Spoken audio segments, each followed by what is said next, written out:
Today, my goal was to go live every day, but I had a flood in the basement, and I had to get that cleaned, and then we had to get the plumbers in, and I had to redo my carpets because my dog shit on the carpet because we were out doing yin yoga, and he couldn't get out. He couldn't get outside, so he tried his best to hold it in, and whatever. I felt bad. Um, so there was poop all over the carpet near my area here. So I had to clean that with my good thing I clean carpets, right? I This month has been constant curveballs. Nothing that's like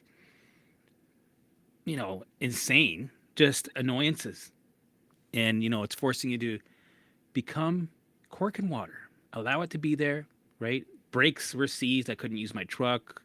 Had to get it towed, get that fixed. It cost money. You know, Tech things weren't working. I was almost done doing the website, but then I realized that there's a lot of mistakes and I got to redo a lot of things. Money wasn't moving in the right places, so I was, delayed. Didn't have money for a while. I couldn't get into my bank account. All kinds of crazy things were happening. So I just allowed it, let it do its thing, and we're still alive. We're still, my old self would have been freaking, losing my mind, getting angry, fucking, of course it's me, fucking everything's fucking right. The new me's like, there's probably a reason for this. Oh, I feel a lot of resistance in the air, right? A lot of resistance, right? You can usually tell when you walk the dogs. And when I walk the dogs in the morning, I can usually tell what the day is going to be like, how much resistance there's going to be. I'm like, okay, it's going to be one of those days. It's kind of like I could tell when I walk the dogs because like Dolly will go this way, Lemmy will go here, and then I'll get tangled. One's pooping. I'm trying to get the bag. It's windy, right? There's a car coming by, so I got to pull them back, and then I got to pick up the poop. It's diarrhea, right? It's right, and then Dolly will go this way. Lemmy will keep pulling, and I'm all tangled up. Nothing's working efficiently because usually life is a dance. You get it down to a T. You get your routine down to a T where it's like, oh yeah, Dolly's going this way. We'll just swing around. Let's go here. Oh, he's peeing. All right, pick that up. We have a routine. Dolly usually walks. We have a dance. But like my whole life is usually a dance, right? You kind of know, even with the driving, everything. You kind of right. You have your habits. You're not even, you're in autopilot.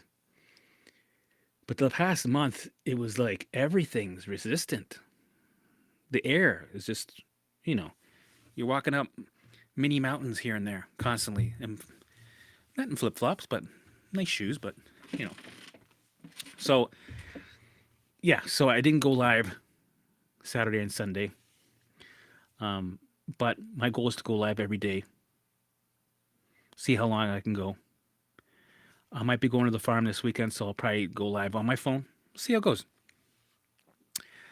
So, okay, today's topic. It won't be too long because I got to get working on the website because I want to launch this program slash coaching with me and Sam because it's going to be the gold standard, the best thing on this planet, and all the cool kids are going to want to sign up, even the uncool kids, right? Especially the uncool kids. So, tachycardia. That means like having a heart rate that's like racing constantly. I had that when my perfect storm started.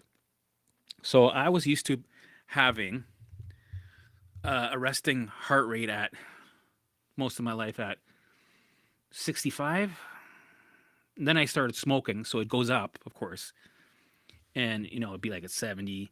But when you smoke, it goes to 90, right? And then it goes back down. So yeah, my normal non-smoking heart rate resting was at 65. Right? I could usually, bring it down to like maybe 60 if I'm like, sitting still and just like focusing on it to go down. Go, come on, go down. Okay, go slower. Right? You can get it maybe down to, 64 instead.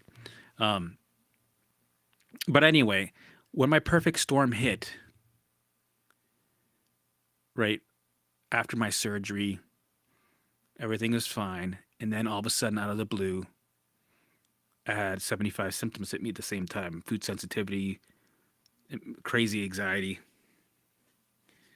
So then I went through that. And then, one of the symptoms was my heart was always pumping fast. And I was already body checking. I was the type of guy I was body checking my pulse. And at that time, my pulse was also faint. It felt like it was in the next room. So that scared. I didn't know. I'm like, what's going on? I'm always used to when I touch my pulse that it's like like you gotta feel it, like it's kicking your hand. It's right. But all of a sudden, it felt like it was 3 rooms over, like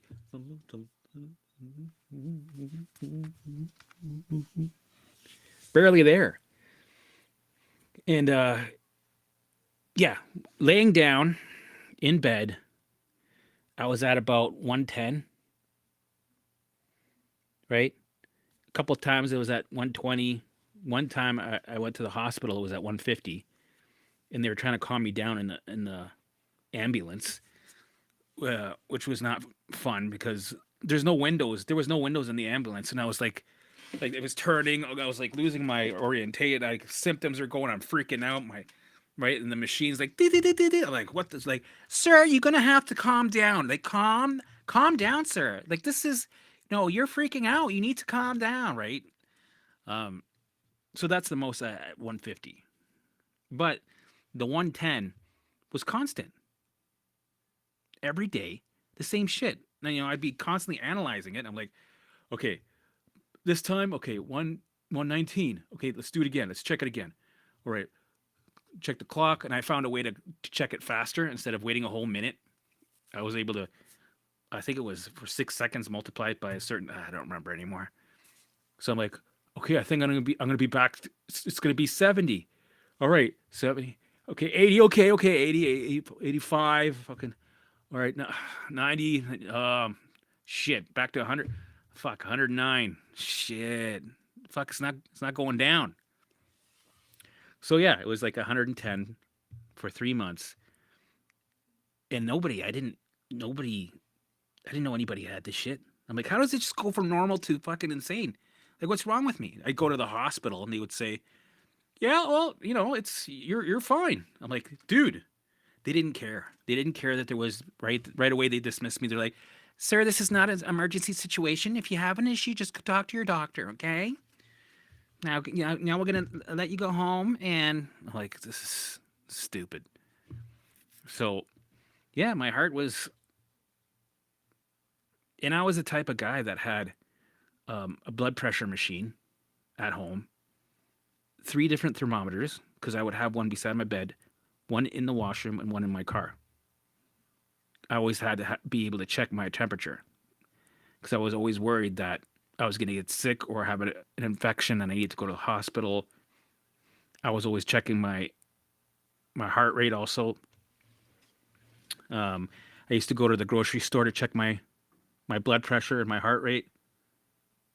Right, and I'd keep getting readings till I found one that was, within reason, because I always had the best readings. Right, I used to love that I was like the best at everything. Everything was always amazing, and all of a sudden I was that guy that I used to be like, I'm that freak. My readings are shit, so I would keep getting these printouts. Like, shit, fuck, this one's good. Yeah, it's not good, but it's better than those ones. Um, so yeah, I was constantly body checking, and I used to have thermometers everywhere because if I was out and I needed to check, I got one in my car. I had one in the washroom so that my mom or my wife wouldn't know I was body checking my temperature, because eventually they started to get annoyed. They're like, okay, because that's all you're doing, body checking, talking about symptoms, talking about how you're feeling, right? Like, yeah, but today I'm feeling, yeah, but I don't know, my temperature, like I'm feeling like here, feel, yeah, I don't know. I think I don't want to get, but because they were with me through the journey of before the perfect storm. For a year, I was thinking that there was something wrong with me. Then I had surgery. Then after surgery, it fucked me up. And my perfect storm happened. My real perfect storm happened. Over 75 symptoms. So You know, they saw me losing my shit, body checking. So I would go to the washroom, close it, go, shit, I gotta take a shit, or I gotta pee.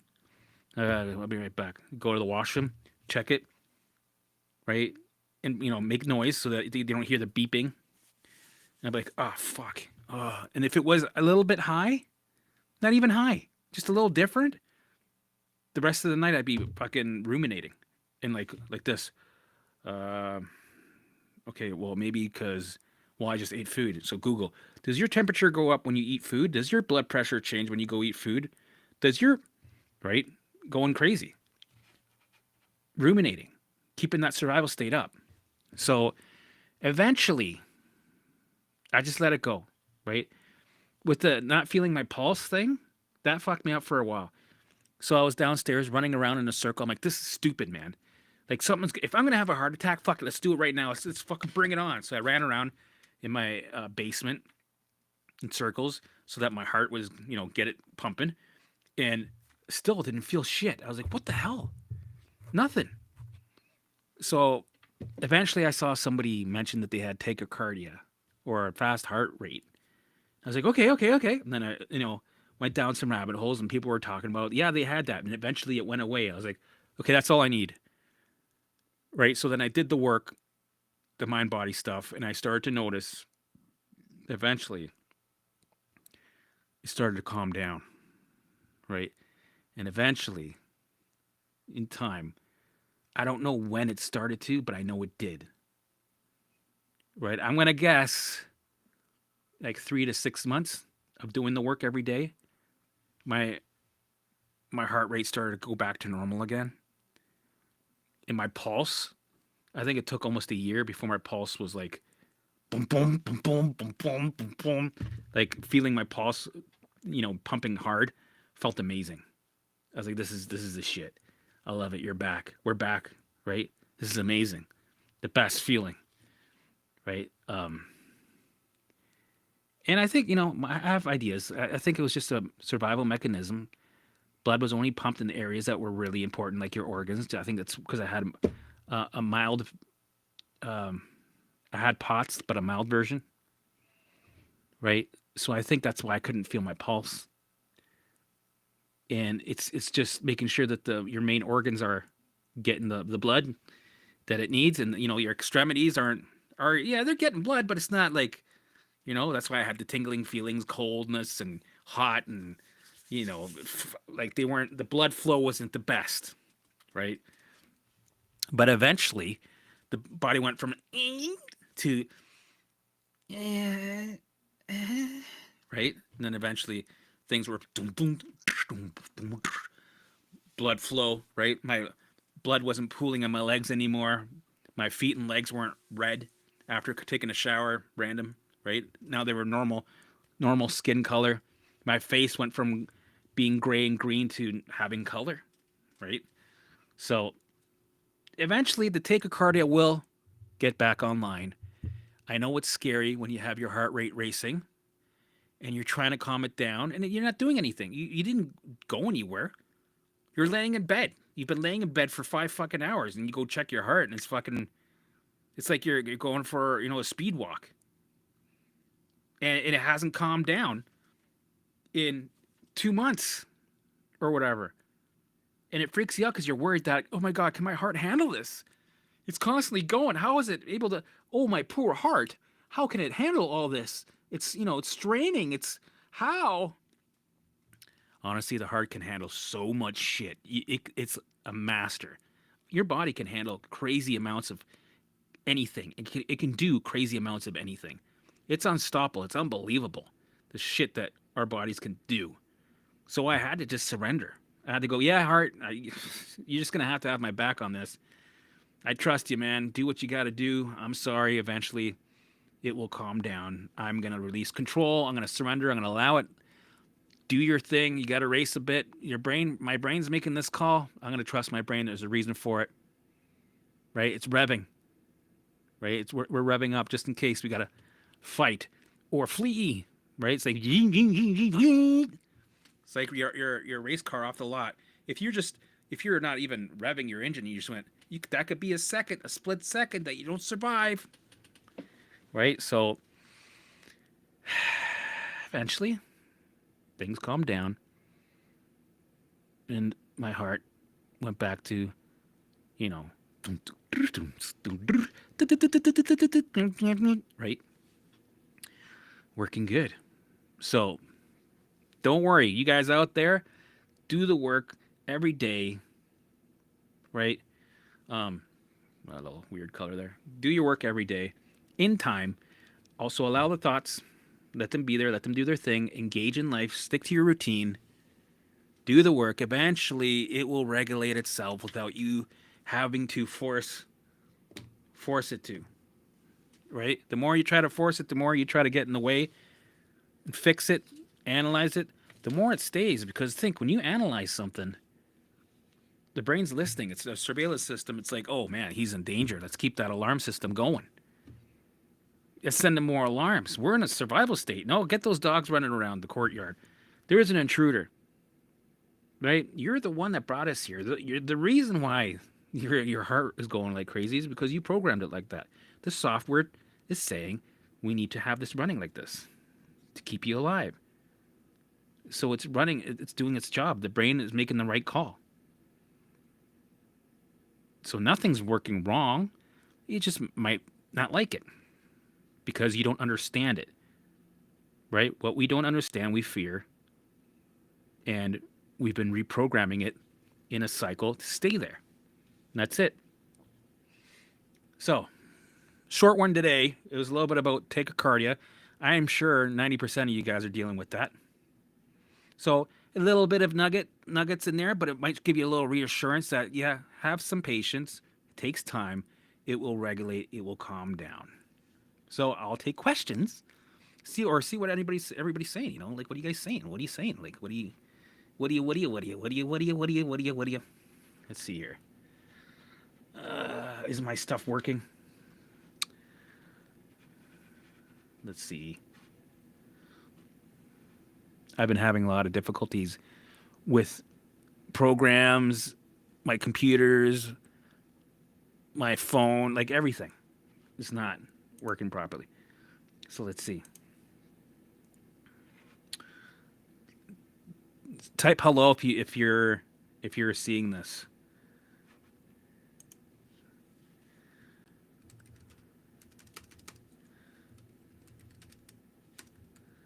Because I don't think the chat's working.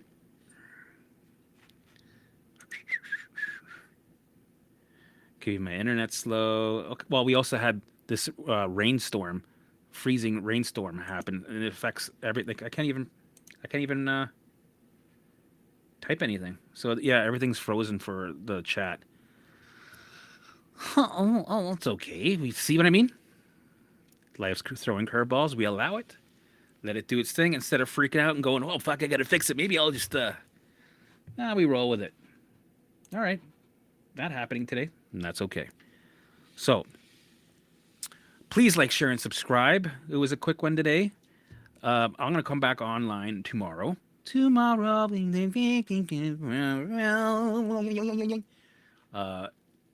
please join me. I gotta pick a time before. When's a good time? Let's see. Tomorrow is Tuesday. I have after my one-on-one. By the way, I do coaching. If anybody's interested, please message me, email me. I'll leave the email in the comments or in the description. I'll leave it in the description. If you need any one-on-one, you just message me. I have. Okay, so you know what? I'll go live tomorrow at 2. I'm gonna write up my calendar. 2 p.m. podcast. Right? Hopefully the chat will be working. And we'll be fine. We'll be back at her. Alrighty. Alright, guys. Please subscribe. Appreciate you. Love the support. Have a good one. Get out there and get uncomfortable.